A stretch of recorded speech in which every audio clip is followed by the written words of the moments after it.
Welcome, friends. James Corbett here, CorbettReport.com, reporting from Japan. And as I speak, it is the 7th of April, just past 12:30 p.m. here in Japan.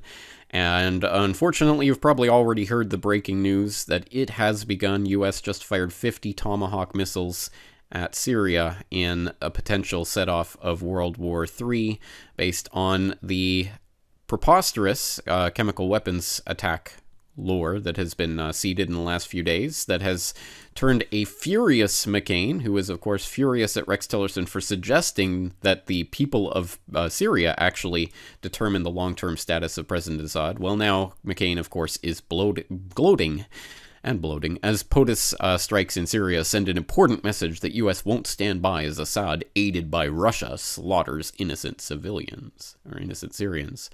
And, of course, Trump reading off of the terror script that the neocons have handed him. No surprise whatsoever. It is in the vital national security interest of the United States to prevent and deter the spread and use of deadly chemical weapons. Tonight, I call on all civilized nations to join us in seeking to end the slaughter and bloodshed in Syria. And early reports are that many nations have already committed their support to this action, including my home and native land of Canada. No surprise there. For people who need the data dump of what this is all about and where this came from, a good place to start might be the Ron Paul Liberty Report recently covered this. Ron Paul says Syrian chemical attack makes no sense.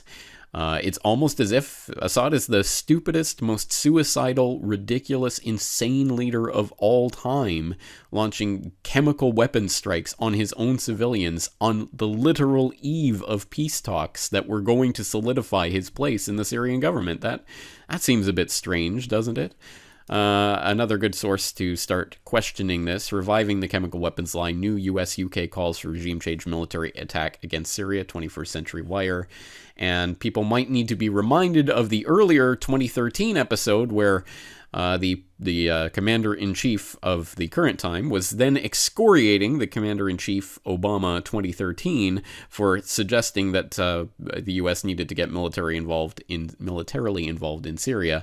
You should see some of the tweets that he made in that time, based on what turned out to be the fabricated Damascus Ghouta chemical weapons attack. It did take place. It's just that those chemical weapons were not launched by the Syrian government. They came from the rebels, as was admitted even by the UN Commission investigator Carla Del Ponte at the time, and even later on further given proof by MIT, which did its own study that found that the rockets used in Syrian chemical attacks actually did come from rebel-held territories, not from Syrian government positions. Again, that's McClatchy, MIT, the United Nations. This is not conspiracy fear-mongering. So anyway, this is all to say that we are now in an incredibly perilous state, and what happens over the next 24 to 48 to 72 hours could literally determine the future course of events in the world.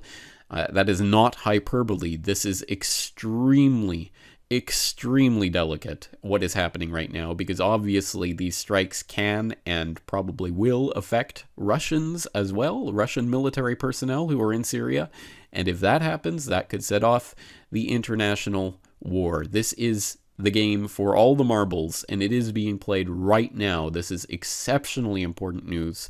I'm obviously going to be covering it in this weekend's newsletter, and that will be open to the general public, so I will have more to say on this, but I do need your help. I can't watch the 24/7 news feed all by myself. I've been under the weather for the last few days, so it's even more difficult than usual. So I do need your help in compiling and finding this data. If you do have good information, interesting links, please do leave them in the comments section at CorbettReport.com.